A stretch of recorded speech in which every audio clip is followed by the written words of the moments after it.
Saudações, hoje é o dia 10 de julho de 2025 e eu terminei de ver o novo filme do Super-Homem, que antes se chamava Superman Legacy e decidiram tirar o Legacy, o que eu acho que foi uma péssima ideia. E eu fiquei bastante chocado, porque eu tinha usado a técnica que normalmente eu uso antes de ver determinados filmes que são muito badalados, que é baixar a expectativa. Via de regra, essa minha experiência é inviolável. Criar expectativa demais para um filme, geralmente você se decepciona. Aliás, nesse sentido, até poderia dizer que esse filme sofre até uma injustiça, né? Porque criou-se um hype tão violento em torno dele que é impossível ele corresponder, a não ser pelo fato de que não importa se ele vai corresponder ou não, as pessoas passaram por um processo de lavagem cerebral de massa que vão dizer que ele é maravilhoso independente do que elas verem. Que, aliás, esse é o tema que verdadeiramente me preocupa. A questão não é se o filme é bom ou sim, porque isso até que é irrelevante. Eu não gostei do filme, sinceramente, mas eu não vou nem dizer que ele é ruim, não, porque ele tem o potencial de agradar um público infantil ou alguns públicos específicos, tem lá os seus méritos, entre muitos deméritos. Mas a questão é que, pela primeira vez na história, nós tivemos uma situação tal onde foi gerado um hype extremo, ou seja, uma imensa expectativa, lembrando que a palavra hype tem uma conotação pejorativa, hype no sentido de uma enganação mesmo, que aliás é literalmente o caso. Só que esse hype não estava esperando ver um filme bom. Ele não estava com expectativa, não estava otimista para ver um filme bom. Esse hype estava dizendo que o filme era excelente antes de ser visto. Estou dizendo literalmente, viu? São pessoas que estavam defendendo as virtudes de um filme que elas não viram. E estão proclamando que esse filme é excelente antes de ver. Eu já fiz vários vídeos sobre essa questão, já abordei isso aqui nessa live, nesses vídeos aqui, todos. Eu vi o filme agora, eu vi pelo método do Walter, sabe? Conhece o Walter? É o Walter nativo. Aqueles métodos Walter nativos que eu acabei vendo, por um motivo simples, que eu realmente não estava muito animado em dar dinheiro para essa produção, sabe? E menos ainda em me submeter diretamente a essa massiva experiência de manipulação de massa. E te lembrando que é o que me interessa aqui, como que funcionou, como que funciona esse mecanismo de você conseguir manipular a percepção das pessoas nessa magnitude, algo que já tem sido feito há algum tempo. Eu já fiz uma recapitulação disso em lives anteriores, em vídeos, tanto que eu não vou me ater a essa parte aqui. A questão é que eu quero apontar, deixar uma coisa aqui que vai além de qualquer tipo de discordância, de qualquer questão estética, de qualquer tipo de gosto pessoal. São fatos, fatos objetivos. Fatos objetivos, ainda que são inferíveis para um processo racional, né? Não é bater com uma parede.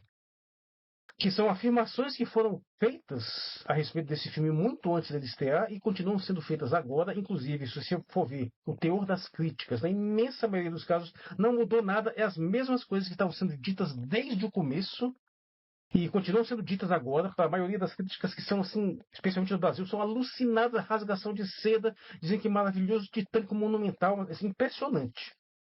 Apesar de que já começaram a surgir várias críticas de canais bons que extremamente decepcionados, e nesse ponto eu até eu coloco de novo essa questão. Geraram um hype tão absurdo que fica impossível de corresponder à expectativa. Mas esses 3 pontos objetivos que eu queria colocar, que estão sendo ditos desde o começo, eles não são uma questão de opinião, porque eles são evidentemente falsos. São afirmações que estão sendo falsas, diretamente contraditórias com o que você estava vendo. É a pessoa ver uma coisa e dizer que é o contrário do que ela está vendo.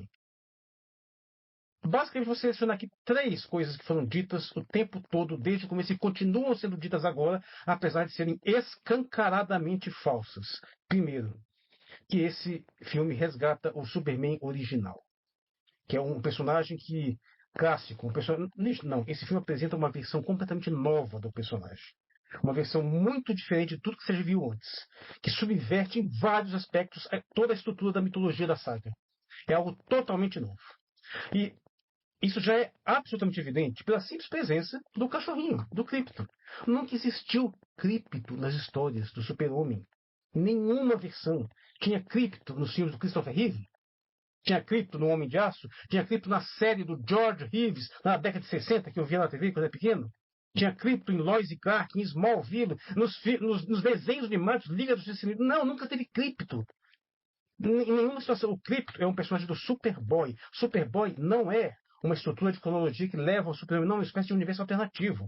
Não existe no cânone da DC, e nunca existiu, uma fase onde havia o Superboy que foi crescendo e virou o Super-Homem. Não, nunca teve isso. O Super-Homem apareceu como adulto. Nunca existiu o Krypto como Super-Homem. Então, a partir do momento que já coloca ali que vai ter o Krypto, já é evidente que não tem como isso ser o Super-Homem que você conhece. Até porque o Krypto, sendo um cachorro, ele infantiliza infalivelmente a história. Não tem como você sustentar uma história minimamente séria com a ideia de um cachorrinho com superpoderes que, bom, imagina o estado que o seu cachorrinho faz em casa. Imagina isso com um cão com superpoderes. E o pior, o Krypto nem sequer, nesse filme, nem sequer é um cão inteligente, treinado, não, ele é um cão totalmente destambelhado. Então, só por isso você já vê que não tem como se o super original. O Krypto dá uma temática cômica. E vamos dizer, a abordagem foi até interessante. Pode ser agradar muitas crianças vão gostar. Não deixa de ter seu mérito, viu? Mas isso não tem nada a ver com o que a gente conhece do personagem. Essa abordagem, essa comicidade, nunca foi característica do Super-Homem, a não ser justamente naqueles filmes que são os menos aceitos, como por exemplo Superman 3. Se for um pouco mais comédia, e mesmo assim a comédia estava fora do personagem, estava nas circunstâncias externas. O próprio personagem, o próprio Super-Homem em si, nunca foi um personagem cômico. Às vezes tem até um senso de humor, mas um senso de humor mais sério. O Clark Kent às vezes tem umas tiradas mais cômicas. E esse Super-Homem aqui, não, ele é muito mais, como as pessoas estão dizendo, galhofa, é James Gunn. Então ele tem uma pegada completamente diferente de tudo que você viu antes. Então, é absolutamente falso, é evidentemente falso, é indefensável você me dizer que esse Super-Homem resgata qualquer tipo de característica originária do herói. Simples assim. O segundo ponto, que também foi dito exaustivamente, né, é que esse personagem trazia assim, uma esperança, na verdade isso foi uma frase que foi repetida, mas que não tem nenhum sentido, não tem nenhum significado. O que tem de esperança? Mas veja, tem uma outra característica desse Super-Homem que é inédita. Super-Homem nunca foi um personagem vulnerável, fraco, incapaz de realizar as coisas, que só apanha o tempo todo. E é impressionante, bicho. Não é só nos trailers. Esse Super-Homem no filme também apanha o tempo todo. Claro, não é tão ruim quanto nos trailers. Ele tem uns momentos de reação, ele tem umas coisas que, alguns momentos que ele consegue ter uma ação, mas no geral, não apenas ele apanha muito mais do que bate, como ele não consegue resolver nenhuma das lutas dele. Nenhuma das sequências de ação do filme, o Super-Homem resolve a situação. Nunca. É muito curioso, porque ele diz que tem um passado do Super-Homem de 3 anos já, e que é a primeira luta que ele perdeu. Você só o que ele vai mostrar daí pra frente, ele perdendo. Ele já começa com aquela sequência que todo mundo viu nos trilhos, ele todo arrebentado, ele passa por aquele processo ali, ele volta lá para a luta de novo lugar e apanha de novo. E o cara simplesmente desce o cacete dele e vai embora. Depois tem a sequência do Kaiju, né, que aparece lá, ele não resolve aquela situação, é porque chega a Liga da Justiça, né, e que acaba resolvendo. Contra a vontade dele, porque ele não queria nem matar o Kaiju. Cara, ele fez uma coisa aqui, outra ali. Depois ele acaba sendo preso, ele consegue fugir, mas não é pela ação dele. Já entrando um pouco no spoiler, né, ele fica prisioneiro devido à ação da Kryptonita gerada por um meta-humano chamado Metamorfo, né, que ele cria a Kryptonita ali. Ele fica completamente impotente, não é capaz de fazer nada. Ele só consegue escapar porque o próprio Metamorfo se arrepende de estar mantendo ele ali, porque viu o Lex Luthor cometer uma barbaridade. E aí esse Metamorfo não, faz o seguinte, se eu deixar você ir, você faz tal coisa, e aí ele consegue fugir, né? Veja só, nem sequer foi iniciativa do próprio Super-Homem convencer o Metamorfo a libertar, não. Ele chegou a dizer, não, cala a boca, não fale comigo. Ele obedeceu, ele não falou com ele. Mas o Metamorfo tem essa atitude de acabar permitindo que ele se liberte, né? De libertá-lo. E tem outra sequência de combate lá mais pro final, ele não vence, ele é praticamente salvo pelo Krypto. Mesmo no momento final, que é o momento final de derrotar aquele personagem maior, ele não consegue derrotar. Acontece uma coisa que atinge o personagem da rebeldia dele e joga ele lá num track no buraco negro. Ele não consegue solucionar, não resolve nada. Não é um Super-Homem capaz de agir, de fazer as coisas acontecerem, pelo menos no que a gente vê no filme. É sempre um derrotado, é sempre um fraco. O Superman nunca foi assim. Tem um ou outro momento em que ele é derrotado. Por exemplo, Superman 2, do filme do Lester, que na verdade não é Richard Donner, na verdade é mais o filme do Lester, ele de fato, na luta contra os kryptonianos na cidade de Metrópolis, ele perde, ele apanha e ele foge. Só que depois, lá na Fortaleza da Solidão, ainda que ele não vença eles numa luta, ele arma um esquema que ele consegue ludibriar e ele consegue derrotar os kryptonianos na malandragem, na estratégia. Mas pelo menos foi uma coisa que ele desenvolveu. Ainda assim, não deixou de ser um mérito dele, aquela abordagem que derrotou os kryptonianos e que, por sinal, matou os kryptonianos. Né? É bom lembrar, matou a sangue frio depois de perderem os poderes. Mas não acontece nada disso aqui. O Super-Homem, ele é... Não, a gente nunca viu. O Super-Homem nunca foi assim, ok? E existe, muito cuidado que tem os vigaristas por aí, né, que ficam dizendo, não, o Super-Homem sim, ele sempre apanhou muito. Não, isso é mentira, pelo amor de Deus. Ele, quando tem uma situação onde ele está todo arrebentado, é porque ele conseguiu um feito massivo, como, por exemplo, derrotar o Apocalipse, que matou ele sim, mas ele também matou o Apocalipse na luta. Isso acontece tanto nos quadrinhos quanto acontece no Batman vs Superman. Então, assim, já são duas coisas absolutamente falsas. Esse não é o Super-Homem que nós conhecemos pela sua característica mais galhofa, por ter o cripto mais engraçadinho, que não tem. Dá um tom completamente diferente de tudo que existiu antes. E também não é o Super-Homem que nós conhecemos pelo simples fato de. O Super-Homem nunca foi um personagem fraco, nunca foi um personagem derrotado, não foi um personagem incapaz de fazer as coisas. E muito menos um personagem psicologicamente frágil como ele é nesse filme. Ele é descontrolado, ele não tem. Ele não é sentado, ele não tem sequer uma capacidade de encarar uma discussão com a própria Lois Lane sem perder a cabeça e se destambelhar completamente. A gente viu essa sequência dos trailers. No filme, a sequência é muito mais longa, chega a ser até tediosa, e é muito pior. Você não vê em nenhum momento, você vê o Super-Homem se impondo respeito. Você não vê sequer ele sendo tratado com respeito. Mesmo as pessoas que gostam dele, como a própria Lois, que o amam, ainda assim elas tratam como uma espécie de. Não é da forma que você está acostumado a ver. Não é como a Margot Kidder olhava para o Super-Homem com aquele fascínio. Não é como a própria Amy Adams, né, usada por Homem de Aço, aquele fascínio inevitável. Elas podem até ter um certo desprezo, em alguns casos, pelo Clark Kent, mas não pelo Super-Homem em si. Não, nesse caso não tem. A própria Lois Lane olha para ele assim, não sei nem se é de igual para igual, é quase que olhando de cima. Eu acho que não chega a ser uma pessoa babaca nesse sentido, não. Adendo. A Lois Lane ia dispensar ele. Porque disse que não ia dar certo aquele relacionamento. Só que quando ela vai dar o fora nele, ele se declara, ele diz que a ama, ela fica com pena, aí acontece alguma outra coisa e ela acaba não dispensando. E o personagem ele não é respeitado em nenhum momento. Ele não, mesmo aquela sequência das pessoas que gritam pelo nome dele, isso é impressionante.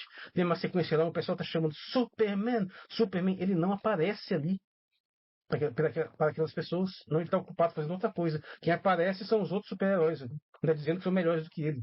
É impressionante, não tem nenhum momento onde o Super-Homem é visto assim com as pessoas, oh, que maravilha, não. Tem a cena quando o pessoal vê ele apanhando. Uma outra, assim, que talvez se relaciona, né? É que o Super-Homem sempre foi um herói fundacional do universo da Detective Comics. Ele sempre foi, se não o principal super-herói, né? E de uma certa forma, os outros vão surgindo ao redor dele. Em algumas interpretações, como Smallville, que Smallville é uma série que já é uma reinterpretação grande, você vê que todos os meta-humanos do mundo só vão surgir depois da chegada do meteoro que trouxe ele e que espalhou o Krypton em todo mundo inteiro, que deu esses poderes. Mas assim, ele é o personagem principal, original, o maior de todos. De uma certa forma, todo o universo é como se orbitasse em torno dele, em grande parte do Batman também, mas principalmente dele. E aqui não. O filme já começa dizendo que os meta-humanos estão aí há 300 anos e que o Super-Homem chegou na Terra e se revelou ao mundo há 3 anos. Ele chegou há 30 anos, mas se revelou há 3 anos. Ou seja, o mundo conhece os meta-humanos, os super-heróis, há séculos antes de surgir o Super-Homem. O Super-Homem é um novato nesse mundo. Isso é totalmente, não tem absolutamente nada parecido com isso em toda a história, em todas as repetições do personagem, quer seja quadrinhos, quer seja jogo, quer seja série de TV, desenho animado. Não, nunca teve. Isso é totalmente inédito. Portanto, esse personagem, esse super-homem agora, ele é uma reinterpretação completamente nova, em vários aspectos revolucionária e até subversiva do personagem. Isso não é nenhuma surpresa para mim, porque eu disse isso num dos meus textos. E, infelizmente, é exatamente o que aconteceu. O objetivo desse filme é desconstruir o super-homem. É pegar o símbolo máximo do arquétipo da masculinidade na cultura pop, o mais alto, e rebaixá-lo, humilhá-lo, destruí-lo. O objetivo é esse e está sendo feito com sucesso, com alguma sutileza, mas extremamente profundo. Porque esse personagem aí, do modo como ele é representado, É verdadeiramente impressionante como é que você funcionou esse sistema formidável de manipulação de massas. Mas talvez tenha um aspecto até mais relevante que ajuda a explicar até em grande parte esses fatores todos, porque na realidade esse personagem, esse filme, ele não é autossuficiente. Ele é totalmente dependente de uma reação de um movimento anti-Snyderverso. Se não existisse o Snyderverso, não apenas como predecessor, mas sobretudo como objeto de repulsa, esse filme não existiria. Esse filme é feito apenas para se contrapor, para fazer tudo ao contrário do que o Snyder fez. E as pessoas que, grande parte das pessoas que abraçaram esse filme novo, não estão fazendo isso pelo filme, estão utilizando ele apenas como objeto para atacar o Snyderverso. Tá vendo? É assim que se faz. Esse é o super-homem. Mentira, esse super-homem nunca é o super-homem que ninguém pediu. Ele é um super-homem fraco, incompetente, descontrolado, que depende dos outros para solucionar as coisas, que tem lá seu certo carisma, eu admito. Inclusive, até digo que eu acho o David Cronenberg uma excelente escolha para o personagem, porque eu não acho que ele desempenhou bem o papel, mas eu fiquei impressionado com a escolha dele em si. Mas, veja só, o Snyderverso, esse O Homem de Aço, ele sempre enfrentou críticas. O Snyder sempre foi divisivo. Até por uma espécie de polarização política simbólica, que o próprio Snyder nunca abraçou, nunca se expressou fora disso, e o James Gunn se expressa. O James Gunn efetivamente tem um lado ideológico escolhido, político ideológico, um lado anti-trumpista, Make American Great Again, esse lado mais liberal progressista, então ele tem esse lado, e deixou claro que o filme é sobre isso, e é mesmo. O Snyder nunca assumiu isso, mas o Snyder sempre foi identificado, até por bons motivos, como alguém do espectro teológico contrário. Eu já expliquei isso várias vezes, a questão é que a estética do Snyder é vitalista. E esse filme é totalmente antivitalista nesse sentido. Então, nesse sentido, o Snyder verso foi escolhido como objeto de ódio. Ele tem que ser destruído, tem que ser repudiado, porque não se pode permitir, na atual tendência hollywoodiana de pregar determinados valores, especialmente valores feministas, não se pode permitir uma obra do estilo do Snyder, porque ele traz elementos que resistem a isso, elementos que simbolicamente resistem à desconstrução dos mitos dos heróis. Pelo contrário, ele reafirma a divindade dos mitos, do super-homem no sentido não apenas divino, mas do super-homem no sentido psíquico, no sentido ético, desses heróis assim, titânicos de visão apolínea. Isso tudo que o Snyder trouxe tem que ser demolido.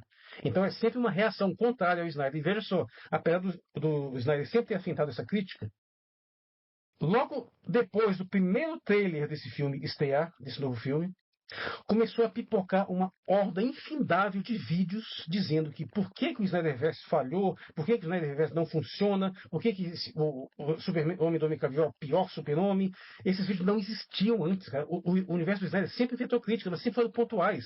E depois que isso começou a ter a campanha do filme do James Gunn, automaticamente explodiu um monte de vídeos para atacar a obra do Snyder. Até que chega ao ponto deles criarem uma nova definição de fracasso, né? Porque estão dizendo que fracassou um universo cujos filmes arrecadaram muito mais do que gastaram, foram muito bem sucedidos de bilheteria, foram bem sucedidos de crítica. Nós estamos falando de O Homem de Aço, de Batman vs Superman, até o Liga da Justiça, que foi para os cinemas, que nem era a versão do Snyder, era a versão do Joss Whedon, ainda assim foi um filme lucrativo. E nós falando de Aquaman, de Mulher Maravilha e até do Esquadrão Suicida, que está muito integrado ao universo Snyder e foi, em termos de bilheteria, foi estrondoso. São filmes que arrecadaram muita grana e que tem uma fanbase gigantesca. Até hoje tem a fanbase do Snyder, que provavelmente é a maior fanbase do mundo em atividade, no caso de estar focada em determinada coisa, assim, mesmo proporcionalmente. Em que raio de sentido que seria um fracasso? Em que raio de sentido que o universo está morto? Eu gosto de dizer isso. As viúvas do Snyder, o universo está morto, acabado, desenho um cachorrozinho ali. Engraçado, não falam isso do Richard Donner, né? Do Christopher Reeve, que estão mortos. O Christopher Reeve está morto, o Richard Donner está morto, ninguém faz mais nada desses filmes há muito tempo, mas ninguém diz que estão mortos. Ninguém disse que o Senhor dos Anéis está morto, porque não tem nenhuma previsão de se fazer nenhum outro filme novo. É um ataque babaca, um ataque estúpido. É uma difamação sistemática, o que mostra a característica de não ser um filme que se sustenta por si próprio, quase que essencialmente baseado no ódio visceral contra o universo do Snyder, que tem que ser sustentado o tempo todo na base desses ataques completamente boçais. Em consonância, você pode observar isso até no fandom dele, quando você vê lá o pessoal babando o ovo infinitamente desse filme novo.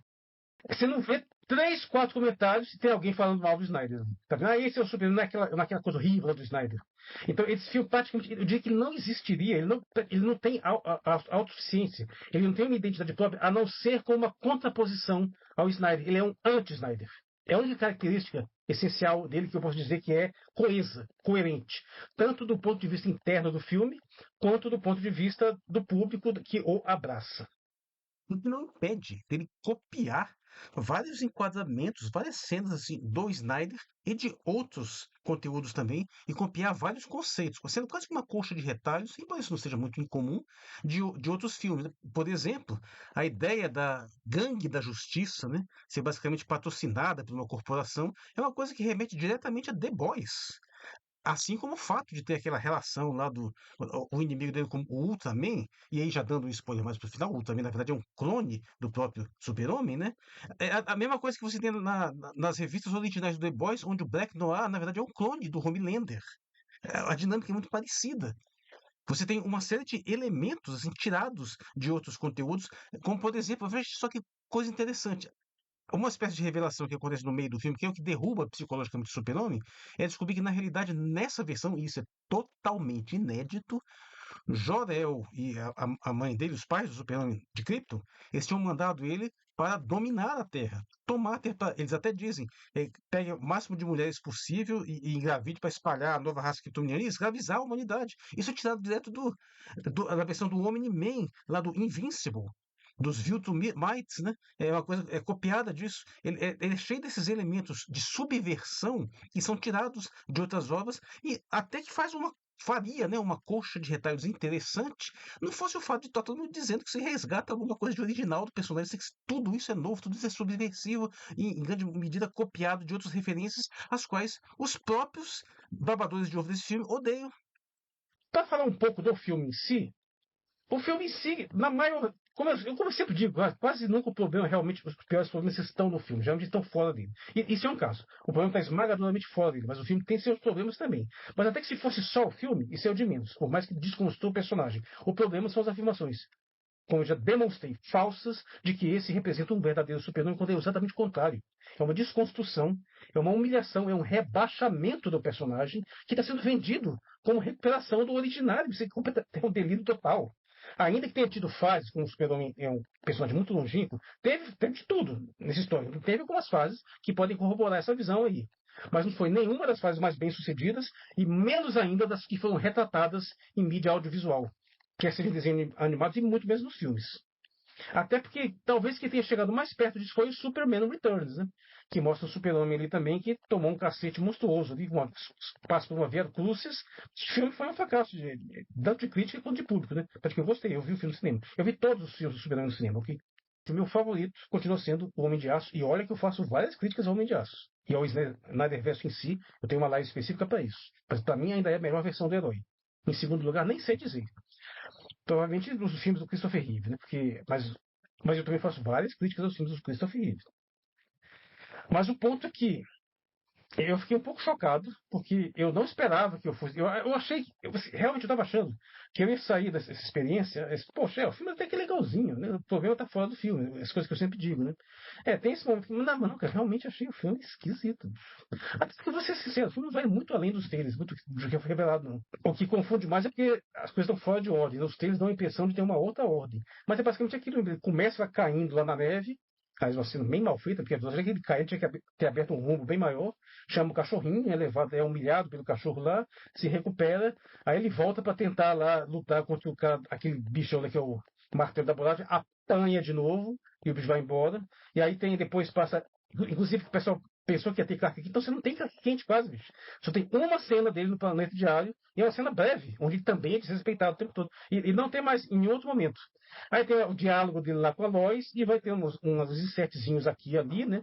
Tem umas outras situações, mas é realmente impressionante, bicho, como que eles conseguiram manipular a percepção do público a ponto desse filme estar tendo lá uma avaliação altíssima no Rotten Tomatoes. Também a Rotten Tomatoes está corrompida há muito tempo, né? Afinal, nós vimos o Rotten Tomatoes dar avaliação positiva, boa para episódio 9 de Star Wars. Né? Sendo que as avaliações estavam muito baixas, de repente vem um movimento que faz a avaliação subir. Nós vimos recentemente, o Rotten Tomatoes está dando uma avaliação boa para essa série na realidade, Coração de Ferro, porque todo mundo odiou essa porcaria. Então, não dá para confiar em Rotten Tomatoes. Vamos esperar as outras avaliações.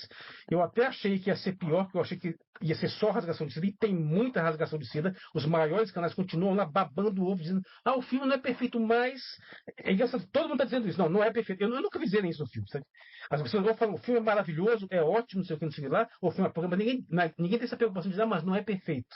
É porque eles precisam reconhecer, para não passar com totais idiotas, que não tem nada de errado, mas vocês não podem falar mal do filme, porque estão obrigados ou por um contrato financeiro ou por algum tipo de coisa pior, uma espécie de lavagem cerebral de massa, né? Que essa é a minha maior preocupação. Como é que funcionou os meandros desse processo de manipulação da percepção das pessoas.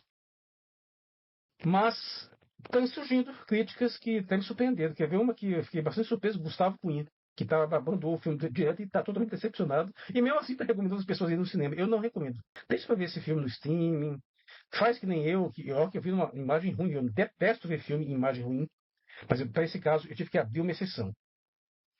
Porque ainda não saiu uma versão oficialmente disponibilizada para poder ser copiada, né, por métodos alternativos. Né. Eu não queria dar meu dinheiro para esse filme, eu recomendo que você não dê, eu acho que ele não vai flopar, com certeza não. Mas ele não vai ser aquele sucesso que eles estão esperando também, não. Eu estava procurando ingresso para hoje em salas de cinema e estou vendo as salas vazias. Eu não sei como é que isso vai ser. Até que eu estava procurando ingresso quando eu acabei conseguindo, um amigo meu me passou um Magnetic, né? Que eu consegui acessar ali.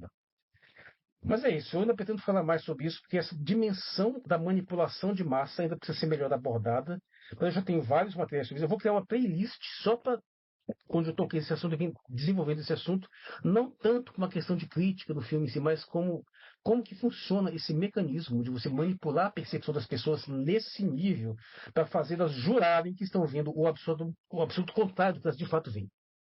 Eu sou Marcos Valério XR, no dia 10 de julho de 2025. Muito obrigado por sua atenção.